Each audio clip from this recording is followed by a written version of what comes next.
വ്യാപാര കരാറിലെ തടസ്സങ്ങൾ പരിഹരിക്കുന്ന ഇന്ത്യയുമായി ചർച്ചകൾ തുടരുമെന്ന് അമേരിക്കൻ പ്രസിഡന്റ് ഡൊണാൾഡ് ട്രംപ് പറയുന്നു. തന്റെ പ്രിയ സുഹൃത്ത് നരേന്ദ്രമോദിയുമായി സംസാരിക്കാൻ ആഗ്രഹിക്കുന്നുവെന്നാണ് ട്രംപ് സമൂഹ മാധ്യമമായ ട്രൂത്ത് സോഷ്യലിൽ കുറിച്ചുവെച്ചത്. അതേസമയം റഷ്യയ്ക്ക് മേൽ സമ്മർദ്ദം ചെലുത്താൻ ഇന്ത്യക്കും ചൈനയ്ക്കും മേൽ 100% വരെ താരിഫ് ചുമത്തണമെന്ന് അമേരിക്കൻ പ്രസിഡന്റ് യൂറോപ്യൻ യൂണിയനോട് ആവശ്യപ്പെട്ടെന്നും വാർത്തയുണ്ട്. ഇത് രണ്ടും എങ്ങനെ പൊരുത്തപ്പെടും എന്നറിയില്ല. മധു കൊട്ടാരക്കര വീണ്ടും ചെയ്തു. മധു, നിങ്ങളുടെ പ്രസിഡന്റ് നമുക്ക് വലിയ ബുദ്ധിമുട്ടാണ് ഉണ്ടാക്കുന്നത്, പറയും.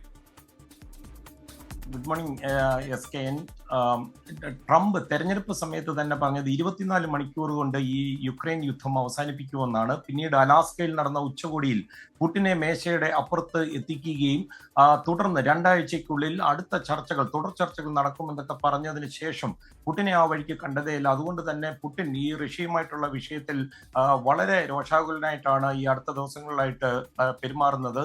യുക്രൈനിലെ യുദ്ധം അവസാനിപ്പിക്കാൻ റഷ്യയുടെ മേൽ സമ്മർദ്ദം വർദ്ധിപ്പിക്കുന്നതിനുള്ള ഒരു സംയുക്ത ശ്രമത്തിന്റെ ഭാഗമായി ഇന്ത്യക്കും ചൈനയ്ക്കും മേൽ 100% വരെ താരിഫ് ചുമത്തണമെന്നാണ് ഡൊണാൾഡ് ട്രംപ് ഇന്ന് യൂറോപ്യൻ യൂണിയനോട് ആവശ്യപ്പെട്ടത്. റഷ്യക്കുള്ള യുദ്ധത്തിന്റെ ഈ സാമ്പത്തിക ചെലവ് അത് വർദ്ധിപ്പിച്ചെടുക്കുവാനുള്ള വഴികളൊക്കെ ചർച്ച ചെയ്യുവാൻ വേണ്ടി വാഷിംഗ്ടണിൽ വൈറ്റ് ഹൗസിൽ ഒത്തുകൂടിയ മുതിർന്ന US-ന്റെയും യൂറോപ്യൻ യൂണിയൻ ഉദ്യോഗസ്ഥരുടെയും യോഗത്തിലേക്ക് ട്രംപ് ജോയിൻ ചെയ്യുകയായിരുന്നു. അതിനുശേഷമാണ് US പ്രസിഡന്റ് ഡൊണാൾഡ് ട്രംപ് ഇത്തരം ഒരു അപ്രതീക്ഷിതമായ ഒരു ആവശ്യം ഉന്നയിച്ചിരിക്കുന്നത്. അതേസമയം യൂറോപ്യൻ യൂണിയൻ കൂടി സമ്മതിച്ചാൽ മാത്രമേ 100% താരിഫ് ആലോചിക്കൂ എന്നാണ് US ഉദ്യോഗസ്ഥർ പറഞ്ഞത്. ഇത് സംബന്ധിച്ചുള്ള റിപ്പോർട്ടുകൾ വരുന്നുണ്ടെങ്കിൽ ഒരു സ്ഥിരീകരണമില്ല. അല്പം മുമ്പ് CNBC ആണ് ഇതിപ്പോൾ സ്ഥിരീകരിച്ചിരിക്കുന്നത്. യുക്രൈനിൽ യുദ്ധം അവസാനിപ്പിക്കാനുള്ള ശ്രമങ്ങളോട് റഷ്യ സഹകരിക്കാത്ത ഒരു സാഹചര്യത്തിലാണ് റഷ്യയോടും അതുപോലെ റഷ്യയെ സഹായിക്കുന്ന രാജ്യങ്ങളോടും ഒക്കെ നിലപാട് കടുപ്പിക്കുവാൻ ട്രംപ് തീരുമാനിച്ചിരിക്കുന്നത്. റഷ്യയും യൂറോപ്യൻ യൂണിയനുമായിട്ട് ഇപ്പോൾ $78 ബില്യൺ വ്യാപാരമാണ് നടക്കുന്നത്. ഇന്ത്യയും റഷ്യയുമായിട്ട് ഏതാണ്ട് $68 ബില്യൺ വ്യാപാരം നടക്കുന്നുണ്ട്. അതായത് കോവിഡിന് ശേഷം ഇന്ത്യയും റഷ്യയുമായിട്ടുള്ള വ്യാപാരം 6 ഇരട്ടിയായിട്ട് വർദ്ധിച്ചിട്ടുണ്ട്.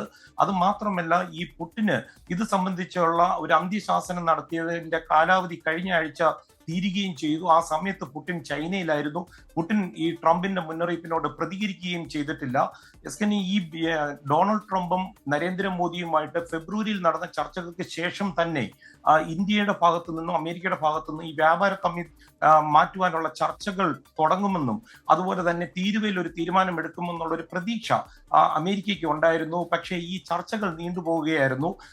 ഈ ഇന്ത്യയുടെ ഭാഗത്തു നിന്നും അതുപോലെ അമേരിക്കയുടെ ഭാഗത്തു നിന്നുള്ള ഉദ്യോഗസ്ഥർ തമ്മിലുള്ള പ്രശ്നങ്ങളാണ് എന്നാണ് നമുക്ക് ലഭിക്കുന്ന വിവരങ്ങൾ. പ്രത്യേകിച്ച് ഇന്ത്യയുടെ കൊമേഴ്സ് മിനിസ്റ്റർ പീയൂഷ് ഗോയൽ, അദ്ദേഹം അഖിലേന്ത്യാ തലത്തിൽ 2ാം റാങ്ക് നേടിയ ചാർട്ടേഡ് അക്കൗണ്ടന്റ് ആണ്. ഓരോ വരിയും അരിച്ചു പറക്കിയാണ് വിലപേശുന്നത്. ഇതൊക്കെ വലിച്ചഴയ്ക്കുക എന്നുള്ള ഒരു ധാരണ US സ്റ്റേറ്റ് സെക്രട്ടറിമാർക്ക് പ്രത്യേകിച്ച് ഉണ്ട്. മനഃപൂർവ്വം വലിച്ചഴയ്ക്കുന്നു എന്നുള്ളൊരു സംശയമുണ്ട്. ഒരു വശത്ത് റഷ്യയെ സഹായിക്കുന്നു എന്നുള്ള ഒരു ധാരണയുമുണ്ട്. അതേസമയം നേരത്തെ SKN പറഞ്ഞതുപോലെ ട്രംപ് തന്നെ പറയുന്നു, ഇന്ത്യയും അമേരിക്കയും തമ്മിലുള്ള വ്യാപാര തടസ്സങ്ങൾ പരിഹരിക്കുന്നതിനായി US ഭരണകൂടം ചർച്ചകൾ തുടരുമെന്നാണ് പറയുന്നത്. വരും ആഴ്ചകളിൽ തന്റെ ഏറ്റവും നല്ല സുഹൃത്തു കൂടിയായ പ്രധാനമന്ത്രി നരേന്ദ്രമോദിയുമായി സംസാരിക്കാൻ ആഗ്രഹിക്കുന്നുവെന്ന് ട്രൂത്ത് സോഷ്യലിൽ ട്രംപ് ഒരു പോസ്റ്റിൽ കൂടെ പറയുകയും ചെയ്യുന്നു. SKN. ഓക്കെ, മധു കൊട്ടാരക്കരയാണ് വിവരങ്ങൾ നൽകിയത്. അപ്പോൾ അമേരിക്കൻ പ്രസിഡന്റ് ഏത് ദിവസം പറയുന്നതാണ് നമ്മൾ വിശ്വസിക്കേണ്ടത് എന്നറിയില്ല. ആ രീതിയിലാണ് എല്ലാ ദിവസവും അദ്ദേഹം പ്രസ്താവന നടത്തും. എന്നാൽ ഇന്ത്യൻ പ്രധാനമന്ത്രി ഇതിനെക്കുറിച്ചൊന്നും സംസാരിച്ചിട്ടും ഇല്ല. വളരെ പക്വതയോടെയാണ് ഈ കാര്യത്തിൽ അദ്ദേഹം നിലപാട് എടുക്കുന്നത്.